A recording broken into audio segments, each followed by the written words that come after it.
ঐশীর সব কুকীর্তি প্রমাণ সমেত ফাঁস করছে জিৎ বসু। সম্পূর্ণ জানতে হলে দেখতে থাকো। গল্পের শুরুতেই দেখা যায় যে উজিকে নিয়ে অনেক বেশি পজিটিভ হয়ে গেছে ঋষি। কোনোভাবেই ঋষি চায় না যে উজি তার দিদি নিশার বাড়িতে যাক। নিশা তখন বলে, ঋষি তুমি কিন্তু আমার সাথে অন্যায় করছো। এইভাবে আমার কাছ থেকে আমার বোনকে তুমি কোনোভাবেই কেড়ে নিতে পারো না। ঋষি তখন বলে, আমি তো কেড়ে নেইনি, আমি চেয়েছি যতদিন ও সুস্থ না হচ্ছে ততদিন ও অন্য কোথাও যাবে না। স্বামী হিসেবে এইটুকু চাওয়া আমার তো মনে হয় না কোনোভাবেই কোনো অন্যায় কিছু। এরপরেই ঋষি তখন ভাবে যত তাড়াতাড়ি সম্ভব উজিকে নিয়ে সে নিজের বাড়িতে ফিরে যাবে। এরপর ডাক্তারকে বলা হয় যে আপনি যেভাবেই হোক না কেন উজিকে ছেড়ে দিন, আমরা ওকে নিয়ে চলে যাব। এরপর ডাক্তারবাবু বলে, দেখুন আপনাদেরকে আমি লাস্টবারের মতন ওয়ার্নিং করছি, এইভাবে হসপিটালে দাঁড়িয়ে দাঁড়িয়ে কোনো কিছুর জন্য চিল্লামিল্লি করবেন না। এটা একদমই হসপিটালের রুলসের সাথে যায় না। পেশেন্ট এখন অ্যাডাল্ট, সে নিজেই বলবে সে কোথায় যেতে চায়, এরপর বাকিটা আপনারা সামলে নেবেন, কিন্তু হসপিটালে দাঁড়িয়ে কোনোভাবেই কোনো শব্দ বলা যাবে না। এরপরে ডাক্তাররা চলে যায়। ঋষিকে তখন বলে, খেয়া দাদাভাই তুই একটু শান্ত হ, বুঝতে পারছি এই সময় শান্ত হওয়াটা কতটা ডিফিকাল্ট, কিন্তু আমার মনে হয় তোর এই সময় শান্ত হওয়াটা খুব জরুরি। এরপরে ঋষি বলে, শান্ত তো আমি হতে পারছি না, যারা বা যে আমার বউয়ের এই অবস্থা করেছে তাকে আমি কখনোই ছাড়ব না। এরপর নিশাকে আলাদা করে বোঝাতে শুরু করে জিৎ বসু আর বলে, দেখুন তদন্ত অলরেডি শুরু হয়ে গেছে, এই সব কিছুর পেছনে কে বা কারা রয়েছে সেটা বার করতে বেশি সময় লাগবে না, কিন্তু আপনি একটু ধৈর্য ধরুন। ঋষি যখন চাইছে নিজের বউকে নিজের বাড়িতে ফিরিয়ে নিয়ে যেতে, তখন আমার মনে হয় ওর এই ইচ্ছাটাকে আপনার সমর্থন জানানো দরকার, কারণ ঋষি এইভাবে চিৎকার চেঁচামেচি করে না যতক্ষণ না সে নিজের ধৈর্যের মধ্যে আছে। রুজিকে যদি নিয়ে যেতে চায় নিয়ে যাক, আপনি একটু শান্ত হন। এরপর কাকুমণি ঋষিকে বলে, ঋষি তুই নিয়ে যেতে চাইছিস, দিদি মানে তোর মা আর কি বৌদি জানতে পারলে কিন্তু অশান্তি করবে, আর তোর দিদি ঐশী সেও কিন্তু ছেড়ে কথা বলবে না। তখনই ঋষি বলে, পুরো ব্যাপারটা আমি সামলে নেব, এসবের মাঝখানে কাউকে আর পড়তে হবে না, আমি তো আছি, পুরো ব্যাপারটা আমি দেখে নেব। এর মাঝখানে ঐশী শঙ্কর সাথে কথা বলতে থাকে আর বলে, মনে হচ্ছে ওই ঋষি উজিকে নিয়ে এই বাড়িতেই আসবে, তবে মেশো মনে হচ্ছে এই কাজটা করিয়েছে, আবার এটাও ভালো করেছে নিশাকে ফাঁসাতে চেয়েছে, এক ঢিলে একেবারে দুই পাখি শেষ করা যাবে। শঙ্খ তখন বলে, কিন্তু অফিসার জিৎ বসু আর উজি এরা দুজন মিলে তদন্ত শুরু করলে যদি সমস্ত সত্যিটা খুঁজে বার করে ফেলে তখন কি হবে? তখন তো আমাদেরকে এই বাড়িতে আর থাকতেই দেওয়া হবে না। তখনই ঐশী বলে, আরে বাবা তুমি এত ভয় পাচ্ছ কেন, আমি তো আছি, অত সহজ নাকি? কোনো কিছুই অত সহজ না, তুমি শুধু দেখতে থাকো কি হতে চলেছে। ওই উজিকে আমি কখনোই ক্ষমা করব না, ও ইচ্ছে করে সবার সামনে আমার চুলটা দেখিয়ে দিয়েছিল না, এবারও বুঝবে কত ধানে কত চাল। এর মাঝখানেই শোভাদেবী বলে, না না আমি বুঝতে পারছি না, নিশ্চয়ই আবার কিছু একটা হয়েছে, আমার ঋষি ঠিক আছে তো?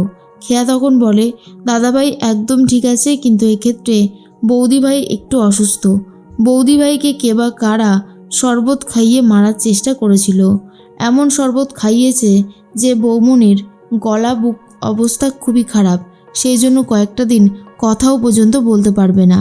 সবটা শোনার পর শোভাদেবীর খুবই খারাপ লাগে। এরপর ঐশী বলে, মা তুমি তো আগে একটা সিদ্ধান্তে ছিলে, সেটাই এখন বহাল রাখো, কোনোভাবেই উজিকে এই বাড়িতে থাকতে দিও না, আমি বলছি দিও না।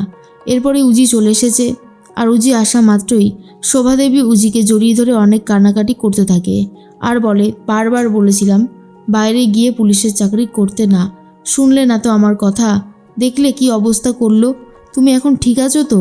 উজি বোঝানোর চেষ্টা করে সে এখন আগের থেকে অনেক বেশি ঠিক আছে। শোভাদেবী তো উজিকে কাছে টেনে নেয়, যা দেখার পরে ঐশী বলে, বাহ মা তুমি আবার এখন ওকে কাছে টেনে নিলে, এই তো এত রাগ জেদের কথা বললে, কোথায় গেল সব কিছু? তখন ঋষি বলে, শোন সব সময় অন্যের পিছনে কাঠি না করে তোর ভালো লাগে না না? এরপর ঐশী বলে, এই আমি যা বলেছি তা একদম ঠিক কথাই বলেছি। এরপরে ঋষি বলে, তোর এই বাড়ি থেকে সবার আগে বেরোনো দরকার, কারণ সন্দেহ তালিকায় তুইও আছিস। তুই ভুলে যাস না যে সন্দেহর তালিকায় তুই নেই। আর তাছাড়া এই বাড়িতে আমি কাকে এনে রাখবো কি রাখবো না সেটা আমার ব্যাপার, তোর ব্যাপার নয়। এরপর ঐশী বলে, তুই আমাকে বাড়ি থেকে বেরিয়ে যাওয়ার কথা কেন বললি? এই বাড়িতে তোর যেমন ভাগ আছে তেমন আমারও আছে। এরপর দুই ভাই বোনের মধ্যে ঝামেলা শুরু হয়ে যায়। তখনই ঋষির বাবা বলে, কি হচ্ছেটা কি? হ্যাঁ, তোমরা চুপ করবে? একজন অলরেডি হসপিটাল থেকে এসেছে, এতটা ঝড়ঝাপটা সামলে, তারপরে এসব ঝামেলা করতে ভালো লাগে? এরপরেই ঋষি উজিকে নিয়ে ঘরে যায়। উজি তখন বলে যে এই সব কিছুর পেছনে কে বা কারা রয়েছে। তখনই ঋষি বলে, তদন্ত শুরু হয়েছে, দেখো তোমার দিদি থাকলেও থাকতে পারে। কিন্তু উজি এটা বিশ্বাস করে না যে তার দিদি তাকে মারার চেষ্টা করবে, এত বড় ক্ষতি করে দেবে। এরপরেই ভানু তখন বলে, নিশা তুই নিজেকে সামলা, কেন এরকম করছিস? নিশা নিজেকে সামলাতে পারে না আর বলে, আমাকে দোষারোপ করলো তো, এরপর দেখ আমি ঠিক কী করতে পারি। ভানুকে পাঠিয়ে দেয় থানায় খবর নেওয়ার জন্য। দুর্জয় ঘোষাল থানাতে চুপচাপ আছে নাকি সে তার প্রভাব খাটিয়ে বাইরে অন্য কাউকে দিয়ে কার্যসিদ্ধি করছে, কোনটা? এরপর ভানু বলে, ঠিক আছে, তুই যেমনটা বলছিস তেমনটাই হবে। এরপর নিশা চলে এসেছে উজির সাথে দেখা করবে বলে। বাড়িতে আর কাউকে ডাকতে পারে না। ঐশী তখন বলে, এ কি, তুমি এখানে কি করতে এসেছো? হ্যাঁ, একজন চোরের এই বাড়িতে কোনো জায়গা নেই। সিকিউরিটি গার্ডের চাকরিটা না আমি খেয়ে নেব। বাড়িতে যখন তখন যে কোনো কাউকে ঢুকতে দিচ্ছে পারমিশন ছাড়া, এটা তো মেনে নেওয়া যায় না। এরপরেই নিশাকে রীতিমতো হাত ধরে বার করে দেবে বলে ঠিক করেছিল ঐশী। তখনই এসে গেছে ঋষি আর উজি। তখন উজি বলে, আমার দিদিকে কেন বার করে দেওয়া হচ্ছে? ঋষি তখন বলে, দেখো, আমি আগেই বলেছিলাম যে এইসব ঝামেলা আমার ভালো লাগে না। আর দিদি তুই চুপ করবি? অন্যদিকে নিশাকে বার করে দিতে চায় ঐশী আর বলে, তোমার মতন মেয়েদের এই বাড়িতে কোনো জায়গা নেই। তখনই চলে এসেছে অফিসার জিৎ বসু আর বলে, এই কেসটার তদন্ত অনেক দিন আগেই শুরু হয়ে গেছে। এবারে আমি একটা রহস্যের কুলকিনারা করতে পেরেছি, আর সেই রহস্যটা আমি বলছি। তখনই ঐশী বলে, আমি একটা কথা বুঝতে পারছি না, কি করে এই জিৎ বসু এত তাড়াতাড়ি সলিউশন করে ফেলে। জিৎ বসু বলে, যে ওয়েটারটা আমাদের খাবার সার্ভ করছিল, যে উজিকে খাবার দিয়েছে তাকে আমরা ধরতে পেরে গেছি। এরপর তার মুখ থেকে কথা বার করার চেষ্টা করছি। শঙ্খ তখন বলে, তার মানে ও সব কিছু বলে দিয়েছে?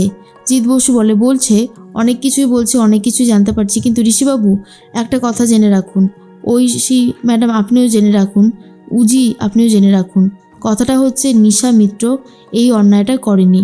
আর তখনই উজি জানতো তার দিদি আর যাই করুক না কেন তাকে মারার চেষ্টা কোনোদিনও করবে না।